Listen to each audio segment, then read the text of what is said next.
अब प्रस्तुत छ रेडियो पत्र जीवन चरित्र।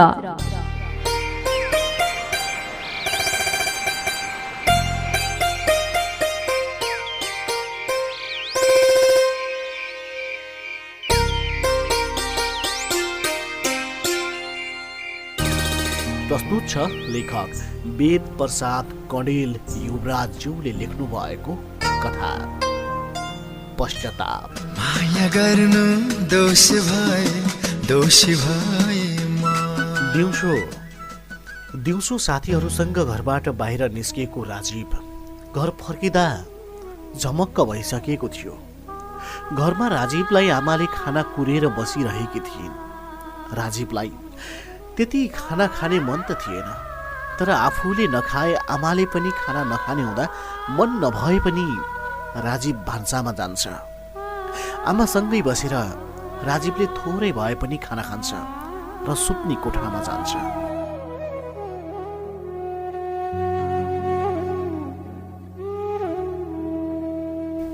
सधैँजसो खाना खाएपछि 1-2 घण्टा अध्ययन गरेपछि मात्र सुत्ने राजीवलाई अध्ययनतिर मनै जाँदैन।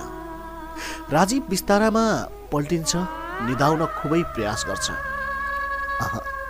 तर निद्रा लाग्दैन। त्यसपछि राजीव जुरुक्क उठ्छ, स्विच अन गर्छ, बत्ती बाल्छ, यताउता हेर्छ, कम्प्युटरका तारहरू मल्टिप्लगमा जोड्छ, मल्टिप्लगको स्विच अन गर्छ, सिस्टम युनिटको पावर बटन दबाउँछ, कम्प्युटर स्वागत गर्दै खोल्छ। अब के गर्ने? कम्प्युटरमा आज फिल्म हेर्ने पनि मुड छैन। पुराना फोटाहरू पनि कति हेर्ने, भिडियो गीतहरू पनि सुनिन्छन् अनि नसुनेको कुनै पनि छैन। बरु इन्टरनेट खोल्नु पर्यो, त्यहाँ के छ कि त्यहाँ के छ र? युट्युबका भिडियो हेर्ने मुड छैन। स्काइपमा भिडियो कल गर्ने मान्छे नै मेरो कोही छैन। के गर्ने त? कम्प्युटर अफ गर्ने? होइन, कम्प्युटर अफ गरेर किताब पढ्न मनै छैन। सुत्यो निद्रा नै लाग्दैन। के गर्ने त? के गर्ने? आज फेसबुक हेरौँ न, केही पुराना साथी भेटिन्छन् कि नयाँ पनि त भेटिन सक्छन्। हो, त्यही फेसबुक नै खोल्ने अनि आफै प्रश्न उत्तर गर्दै राजीव फेसबुक खोल्ने टुङ्गोमा पुग्छ। डेस्कटपमा रहेको मोजिला फायरफक्स ब्राउजरमा डबल क्लिक गर्छ। www.facebook.com टाइप गरी लगइन गर्छ। फेसबुक खुल्छ, साथीहरूको लिस्ट हेर्छ, 4-5 जनालाई मेसेज पठाउँछ। कसैबाट पनि उत्तर आउँदैन। सबै आफैमा व्यस्त छन्। मेरो मेसेजलाई कसैले प्राथमिकता दिँदैन। त्यत्तिकैमा राजीवको ध्यान पिपुल यु मे नो बक्समा जान्छ। हो, त्यत्तिकैमा राजीवको ध्यान पिपुल यु मे नो बक्समा जान्छ। त्यहाँ आसमालाई देख्छ। आसमा, तिमीलाई फेसबुकमा देख्दा मलाई विगतको सम्झना गरायो र जीवनको कुनै घुम्तीमा तिमीसँगै बितेका दिनहरूको सम्झना गरायो। त्यतिखेर मैले तिमीलाई कति कुरा भन्न खोजेँ, तर भन्नै सकेन।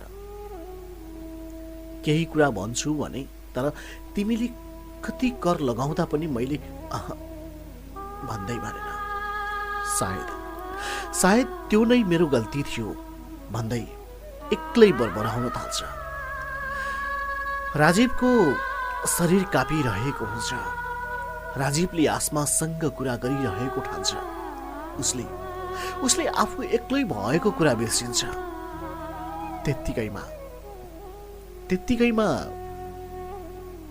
त्यत्तिकैमा उसले आसमालाई फ्रेन्ड रिक्वेस्ट पठाउँछ।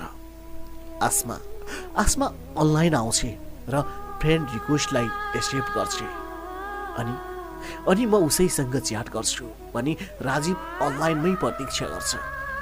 राजीवले घन्टौं प्रतीक्षा गर्छ, तर ऊ आउँदिन। त्यसपछि राजीव कम्प्युटर अफ गर्छ र सुत्छ। बिहानको मिरेसँगै राजीव उठ्छ। उठ्ने बित्तिकै फेसबुक खोली आसमालाई फ्रेन्ड रिक्वेस्ट एक्सेप्ट गरी होली भन्दै हतार हतार हेर्छ। तर उसको फ्रेन्ड रिक्वेस्ट एक्सेप्ट भएको हुँदैन। उसको फ्रेन्ड रिक्वेस्ट एक्सेप्ट भएको हुँदैन। दिउँसो हेर्छ, दिउँसो पनि त एक्सेप्ट भएको छैन। साँझ हेर्छ, साँझ पनि उस्तै। आसमाको फ्रेन्ड रिक्वेस्टको प्रतीक्षा गर्दा गर्दै राजीव घडीको रातको 12 बजाइसक्छ। तर फ्रेन्ड रिक्वेस्ट एक्सेप्ट हुँदैन। राजीव बिस्तारामा पल्टिन्छ, सुत्न खोज्छ, तर उस्तै निद्रा लाग्दैन।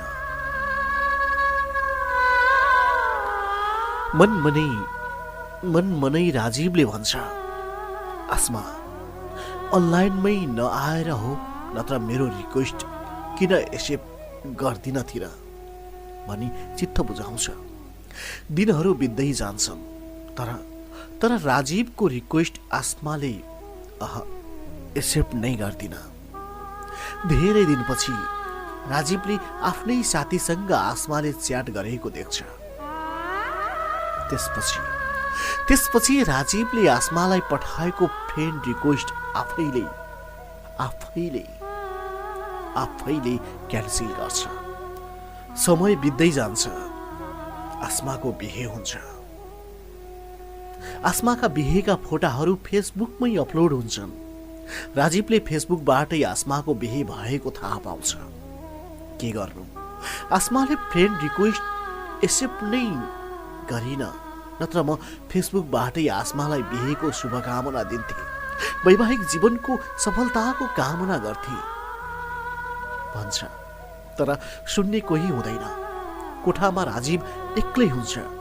आसमाको बिहेले राजीवलाई कुनै दुःख लाग्दैन।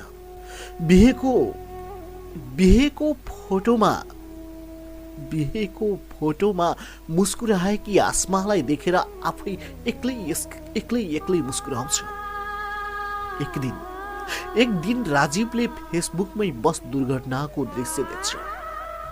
बस दुर्घटनामा आसमा पनि घाइते भएको र घाइतेलाई रगत चाहिएको तर ब्लड ब्याङ्कमा रगत सकिएको समाचार फेसबुकबाटै प्राप्त गर्छ। हो एक दिन राजीवले फेसबुकबाटै बस दुर्घटना भएको दृश्य देख्छ।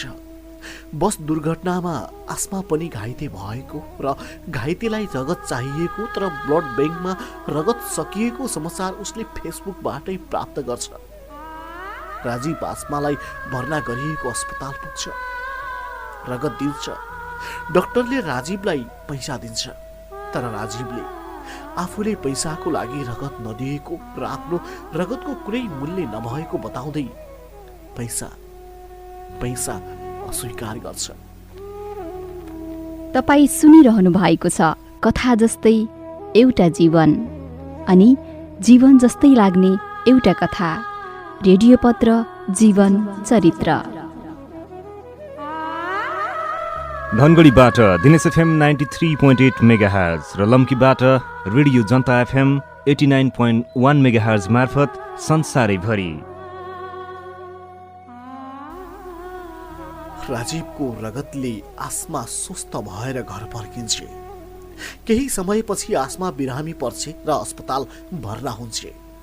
डाक्टरले आसमालाई 2वटै किडनीमा खराबी रहेको, यदि एउटा किडनी 2 दिनभित्र फेर्न सके मात्रै बाँच्न सक्ने,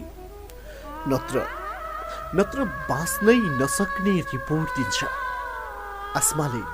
आसमाले कसैले किडनी दिएमा 5 करोड रुपियाँ प्रदान गर्ने बताउँछ। तर कसैबाट पनि किडनी प्राप्त हुँदैन। दिनहरू बित्दै जाँदा एक दिन राजीवले फेसबुकमा अर्को समाचार देख्छ। आसमाको 2वटै किडनीमा खराबी।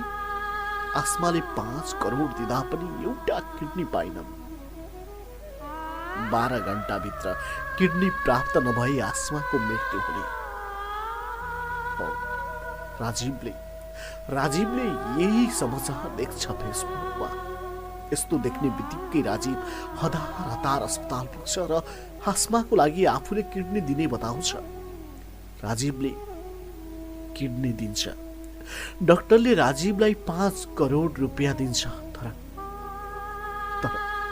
तर मेरो किडनीको कुनै मूल्य नै छैन भनी पैसा अस्वीकार गरी फर्कन्छ राजीव। आस्मा उता किडनी प्राप्त गरेर स्वस्थ हुन्छ। डाक्टरले आस्मालाई 5 करोड रुपियाँ आस्मालाई नै फिर्ता गर्छ। हो, आस्मा अचम्म मान्छे, किन मलाई यो पैसा? किडनी दिने व्यक्तिले किडनीको मूल्य हुँदैन भनी पैसा अस्वीकार गर्यो, त्यसैले। को हो त्यो मलाई किडनी दिने व्यक्ति? तिमीलाई पहिले रगत दिएर बचाउने र अहिले किडनी दिएर बचाउने एउटै व्यक्ति हो। तर उसले आफ्नो नाम ठेगाना केही पनि अस्पतालमा छोडेको छ। त्यो व्यक्तिलाई कसरी पत्ता लगाउने त भनेर आस्मा हतारिन्छ। फेरि डाक्टर भन्छ, यदि फेरि ऊ अस्पतालमा आएको खण्डमा म तपाईलाई आवश्यक जानकारी गराउँछु। आस्मा बोल्छ, जसरी पनि त्यस व्यक्तिलाई पत्ता लगाउनु पर्छ डाक्टर साहब। आस्मा अस्पतालबाट निस्कन्छ। एक दिन राजीव अकस्मात बिरामी पर्छ। ऊ अस्पतालमा आउँछ। डाक्टरले उसलाई चेक जाँच गर्छ। उसको एउटा किडनी पहिले नै झिकिसकिएको र अर्को किडनीमा समस्या देखिन्छ। डाक्टरले निराश हुँदै भन्छ, आस्मालाई बचाउने र बचाउन तिमीले आफ्नो किडनी दियो। अहिले आफ्नै किडनीको समस्यामा तिमी परेको छौ।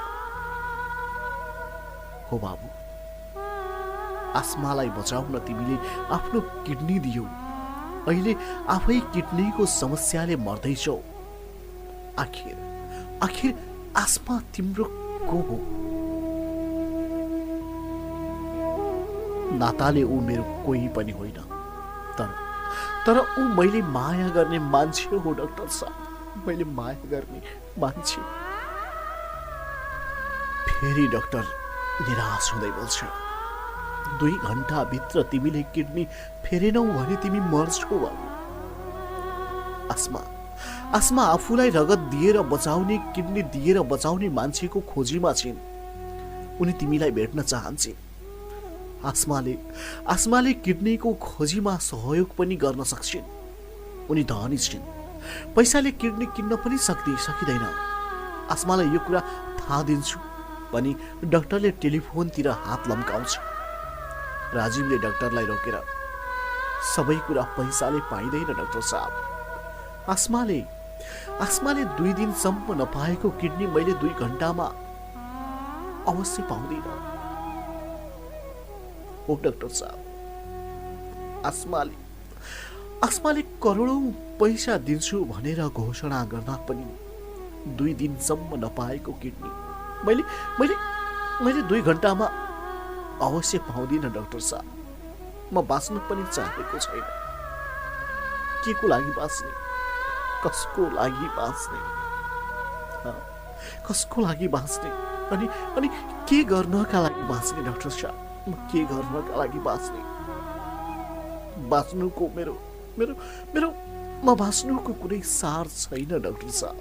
म बाँच्नुको कुनै सार छैन। तर डाक्टर साहब, तर म मरेको कुरा आस्मालाई थाहा नदिनु ल। म उसको लागि एउटा चिठी लेख्छु। त्यो चिठी दिनु। त्यति गर्नुभयो भने मलाई अरू केही गर्नु पर्दैन डाक्टर साहब। राजीवले चिठी अस्पतालको बेडमै बसेर लेख्छ। चिठी लेख्दा लेख्दै हातहरू चल्न छोड्छ। मुखबाट आवाज पनि आउन छोड्छ। राजीवका आँखाबाट आँसुका ढिक्काहरू खस्न थाल्छन्। केही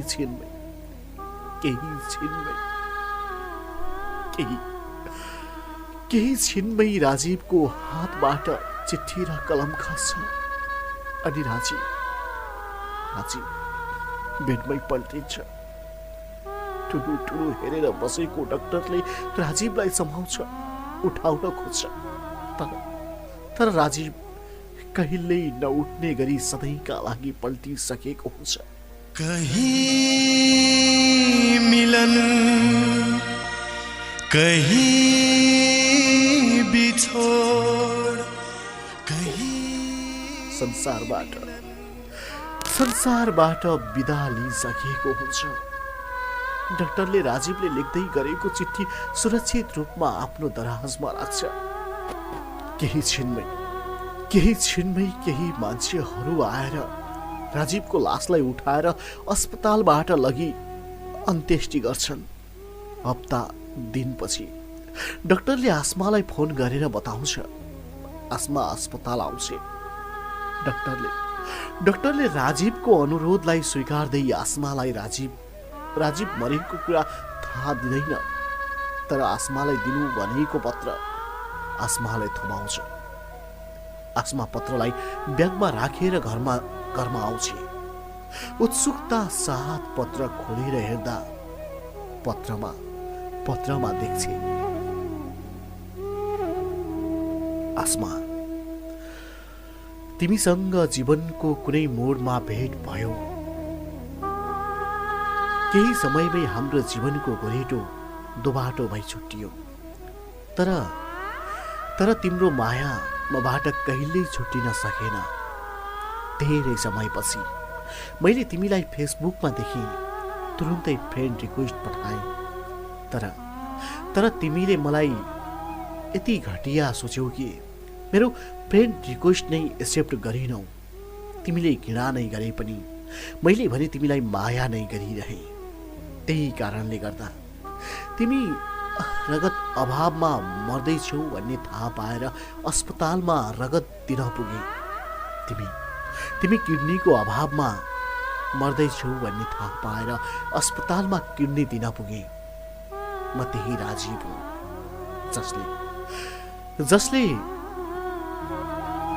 तिमीलाई फ्रेन्ड रिक्वेस्ट पठाएको थियो र धेरै दिनसम्म तिमीले फ्रेन्ड रिक्वेस्ट समेत एक्सेप्ट गरेकी थिएनौ। हो, म के भनौँ तिमीलाई, मरुभूमि जस्तै छ यो जिन्दगी,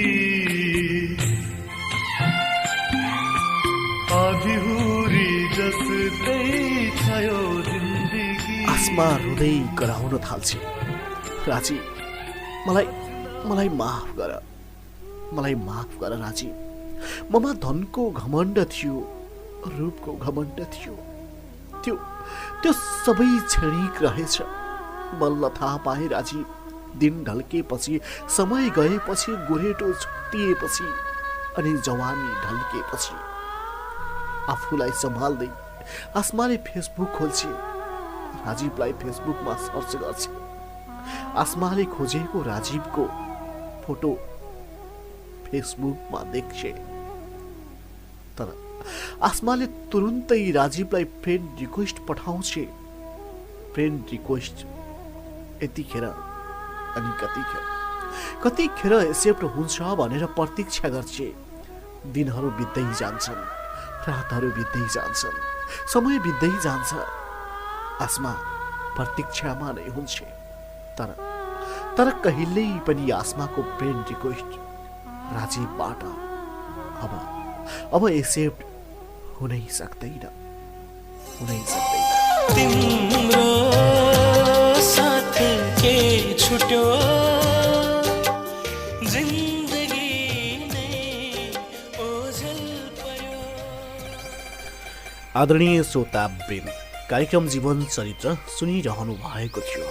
आजको जीवन चरित्रमा हामीले भैरव बहुमुखी क्याम्पस छहरा पाल्पाबाट लेखक वेद प्रसाद कँडेल युवराज्यूले लेख्नु भएको कथालाई साभार गरेका थियौँ।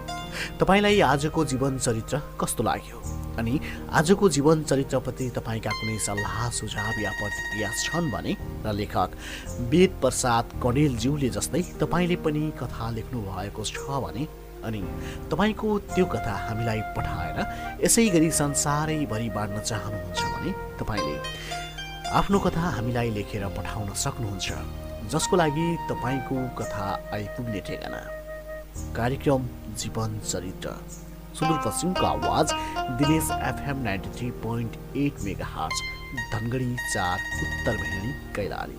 अर्थात् तपाईँ कामको सिलसिलामा धनगढी आउनु भएको छ भने पनि उत्तर बेहिडी अवस्थित दिनेश एफएमको कार्यालयमै आएर पनि आफ्नो पत्र छोड्न सक्नुहुन्छ।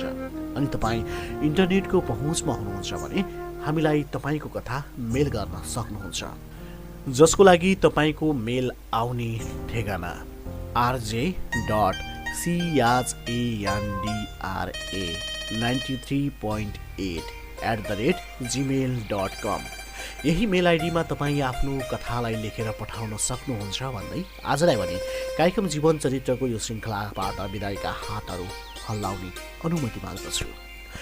आजका लेखक वेद प्रसाद कणेलज्यूप्रति हार्दिक हार्दिक आभार व्यक्त गर्छौँ र यतिजेल हामीलाई सुनेर बसिरहनुभएका तपाईँ सम्पूर्ण श्रोतावृन्दहरूमा पनि धेरै धेरै धन्यवाद दिन्छौँ र जाँदा जाँदै तपाईँ आजको यो कथालाई सुन्न छुटाउनु भएको छ भने तपाईँ हामीलाई युट्युबमा पनि भोलि सुन्न सक्नुहुन्छ।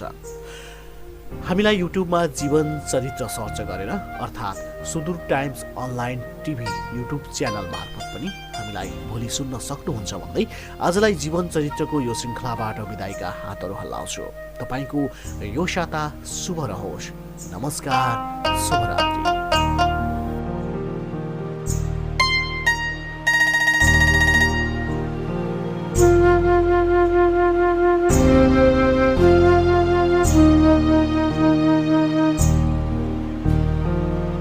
Thank you.